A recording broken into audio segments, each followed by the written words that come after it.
We are creating a universal language through touch. We were able to do it and make history. At Haptic, this was something that I knew that the community of people who are blind and visually impaired could really benefit from. This is the Spotlight series that Do Good puts on to highlight or spotlight some of our projects, some of our clients' work and what they're doing and sharing how people can contribute or support. So I was wondering, Kevin, if you can kind of run me through what Haptic is or who you are, what Haptic is, and how this all got started. Yeah, of course. Thank you so much, Tyler. My name is Kevin Yoo. I'm the CEO and founder of Haptic. We are creating a universal language through touch. Our main mission is to help people with the technology that we create, which is the first one, the flagship product, Haptic Nav. It provides you guidance through vibrations, and without having to look at or listen to any specific thing, it will provide you with a very gradual change in amplitude and frequency of the vibration to identify exactly where to go or to find somebody. So it really is a navigation tool using touch, a multi-sensory experience that sometimes is required for accessibility purposes, but for general population as well to find, let's say, your seats at the FIFA game without being distracted and so on. Are focused on creating the next language through touch, and that is our reason for existing. And we started actually because of my friend Marcus, who is joining the call. Marcus actually introduced me to the world of accessibility and living with blindness. And from there, we were able to chat a lot and learn a lot about what technology should be. That's how we were able to form Haptic Nav to what it is today. Yeah, that's wonderful. Marcus, if you don't mind introducing yourself, kind of how you got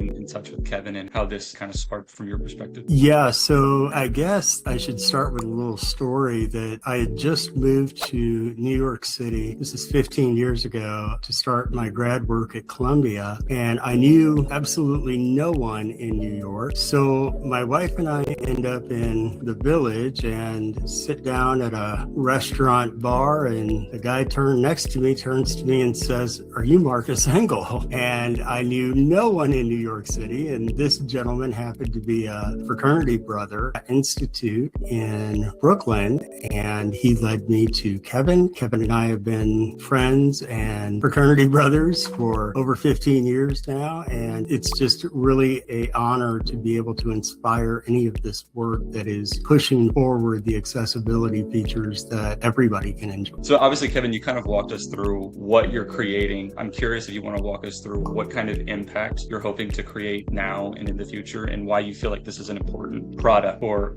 important software technology to be funding or to be creating. You know, it really started with Marcus, and I think his story kind of like is the foundation of what happens next. When I guess somebody tries to understand what it's like to live with blindness, we kind of maybe can assume by closing our eyes, but Marcus definitely slapped that down immediately and said, that's not how that works. But in the end, the early stages, right? This is predating voice activation for anything, predating AI, of course, and maps at the time were just generally Google Maps and Apple Maps, trying to gain grounds by user experience and beautification. But there was really nothing that a person that was, let's say, fully blind could really do to use this technology that, relatively fundamental. When Marcus and I spoke a lot in the early days, he would just tell me about some of the challenges that he would face, independence and the freedom to navigate to new places. And that's when information barrier became a topic. If we were to create a new channel for information that didn't feel like it was a limitation, perhaps it won't feel like an accessibility issue or something that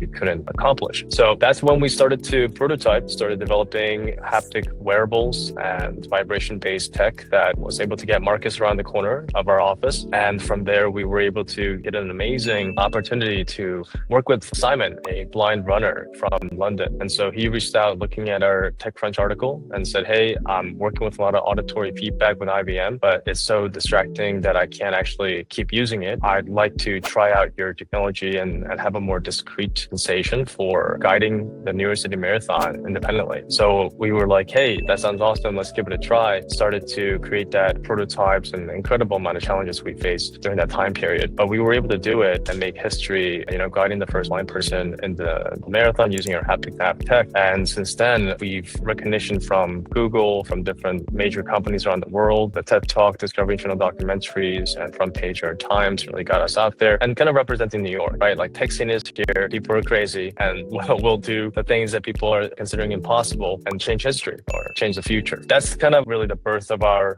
technology at a grander scale. And Marcus, being there every step of the way, being a voice of reason. And this quote is actually very good. He would always tell me incredible things because he's a writer and he wrote books about rehabilitations and healthcare. And he said, to start a wildfire, you got to just start with a match. And so we had an incredible technology. We had an opportunity. We, made history. And from there, how do you create a standardization across the global platform so that every single city, every single person will have access to technology like this? That is a beautiful story. I'm curious how you came across Do Good, or how you came across fiscal sponsorship, and how working with your main product, do you have a foundation, or I guess what's the relationship between Haptic and Do Good? Through the fiscal sponsorship, we had access to everything that a nonprofit would. And as the company, really sticking to a mission and making sure that our technology remains free for the population that really needs it. Some investors saw it as a good thing, but also a bad thing. They would say, you guys are not a nonprofit. You guys are not a philanthropy network. You're trying to get money from VC investors and ROIs and revenue.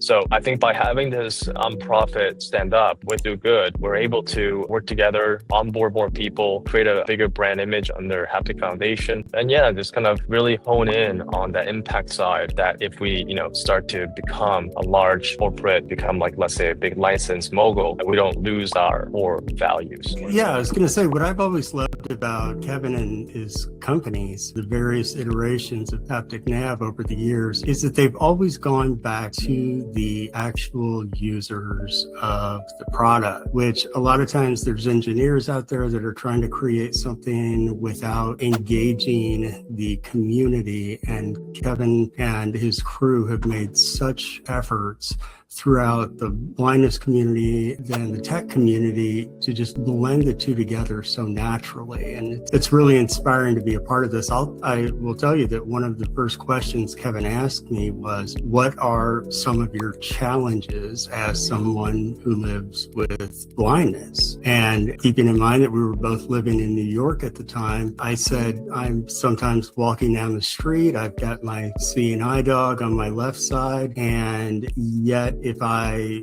get turned around, sometimes can't hear. Some of the reasons that I get turned around is because I can't hear because of traffic noise or trash truck noise or whatever, subway noise. And that Haptic, with the vibrational patterns that hit the skin, it just came so naturally that this was something that I knew that the community of people who are blind and visually impaired could really benefit from. Just from the short experience I've had with Kevin, he definitely seems to be someone to surround himself with people that are immediately being impacted by what he's trying to create, and just kind of trying to soak in as much genuine feedback as possible. Just like you're saying, it's absolutely crucial. But yeah, Kevin, as we start winding this down, do you want to kind of talk us through what you think the future looks like in the next couple of years? How do you think the foundational side will be an important aspect in the future of Haptic? And just kind of walk us through what you see. Yeah, I wish I had a crystal ball and things were clear, because, many years ago, I thought that we would be everywhere by now. People, I thought, cared about accessibility more than I have experienced. And it's a reality kind of hitting you, right? Founders go through a very deep dive into a category, and we really learn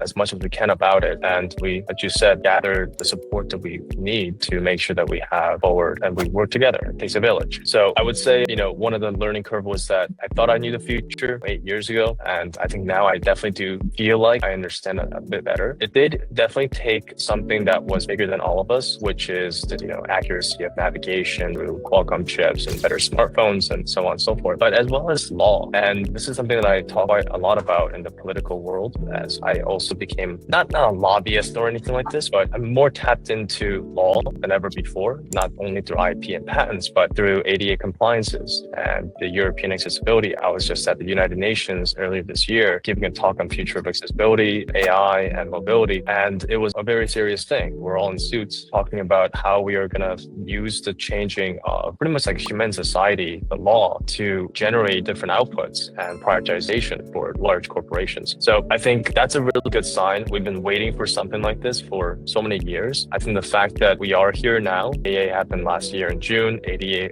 just happened this year. So we're going to be seeing a lot more movement and penalties for companies that don't abide by the accessibility regulations. And this is in private and public sectors. So we feel like the wind is behind our sails finally. We don't have to try to change the ecosystem to have people care about accessibility as much. I hope that will become more of a normality and a requirement. So, that just makes it easier for us, a company like us that really has a foundation on understanding the blind visually impaired community, the deaf population as well, the elder population that also benefits from the haptic feedback as we all lose our senses as we age. So I think we are definitely looking at technology pinnacle through AI and being able to use that tool in order to make better experiences for everyone. So that is an exciting thing and most definitely will be part of the future. And the global standardization hopefully will happen city by city as we set examples up. So New York, San Francisco, these are two top areas where technology is very prominent. People are very intelligent and very forward thinking. So once a couple of cities and airports start to use haptic feedback or other tools to make experiences more inclusive, that is the exact data point that we need for us to pitch to Singapore, to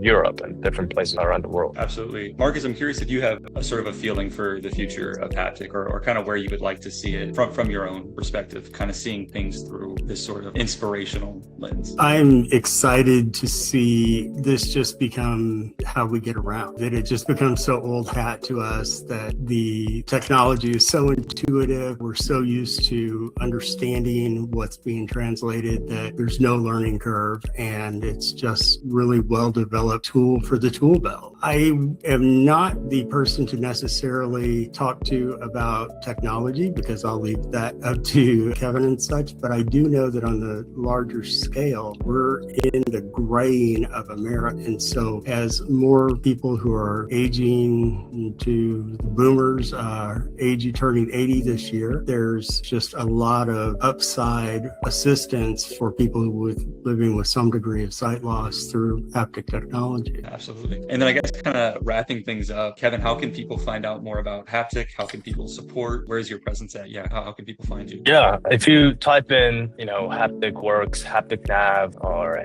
really we have haptic trademarks. So hopefully the SEO of that will get more directed towards us in the future. But if you look into our website, hapticnav.com, you will find everything that you need to know in order for you to get a feel for our technology. But the best way is to download the app. We're live on all platforms. We now have Apple Watch integrated as well, so you can use the watch to navigate. If you try the app yourself, leave a really good feedback. That would help us tremendously as we want to be more global. And mass population adoption is beginning to happen. And I think what the challenge is, right, to cross the chasm is general population, they look at accessibility technology and they think different, right? They're like, oh, I'm not XYZ, so it's not for me. And I think for accessible technology, it's kind of also the vice versa, right? This is for mass population and, maybe it's not for me. So I feel like there is immersion that we can start to really work for in the messaging. Hey, this is for everybody. It's tailored for the use cases of accessibility because this is where we're born from. But the way that we can all help together is to spread the word, use it, have it as a method to have your kids find you at a park and congested areas at a party,